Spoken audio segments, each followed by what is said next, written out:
Hello and welcome. In today's video I'm going to talk about punishments for failure in games. Recently I've been replaying Elden Ring and I've noticed that the Souls games have become a lot less punishing since their original inception. This concept applies to much more than just the Souls games, but I'm going to use them as an example just because that's what I've been playing recently. Anyway, back in Demon Souls, players were punished quite severely when they died, which gave that game a real sense of tension and helped make the world feel dark and intimidating. Like in all Souls games, the player drops their souls where they die, but in addition to this, checkpoints were very infrequent in Demon Souls, meaning players can lose a substantial amount of progress. The player's max health is cut in half until they beat a boss or use a very rare item. Multiple deaths in human form can spawn black phantoms that make the level even more difficult, and any consumables, including healing items, used in an attempt at a boss are permanently gone until the player collects more. They don't reset after death. So in the worst case, this could leave players in a situation where they have half health, no money and no healing grass, meaning that they will have to spend time farming healing grass before they can even make an attempt at progressing further. This is quite harsh, and in all the successors to Demon Souls, this punishment would be less severe. In Dark Souls 1, for example, the maximum health penalty was removed, and the addition of the Estus Flask, which refilled on death, resolved the need to farm healing items.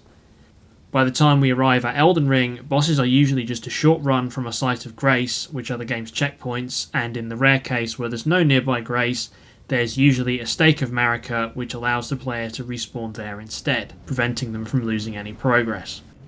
This fundamentally changes the feel of the game.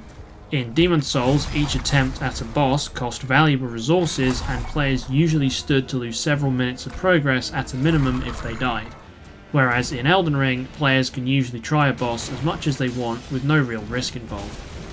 I think From Software wanted to reduce the amount of frustration that came from losing progress without making the actual content easier, which makes a lot of sense, so they made failure a lot less punishing. There are still a few positives to Demon Souls' death punishment though that I want to point out.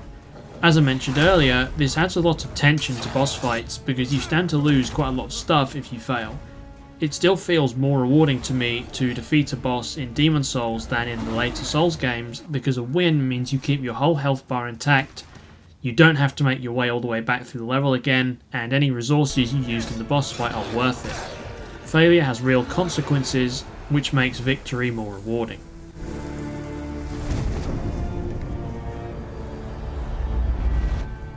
Now let's talk about the advantages to Elden Ring's far more lenient approach to death.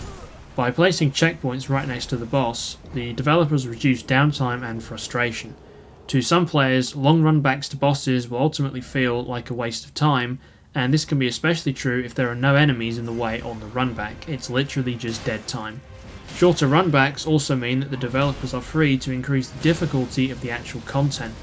At least in my opinion, many of the boss fights in Elden Ring are harder than those of the earlier Souls games, so players are more likely to need many tries to beat them. I'll put it this way, can you imagine if there was a 2-minute run back to Melania every single time you wanted to try her fight again? It would get annoying really fast, and making bosses easily accessible works in the game's favour given how tough some of the late game bosses are. The other major advantage to reducing the penalty for death is that this may encourage players to experiment more.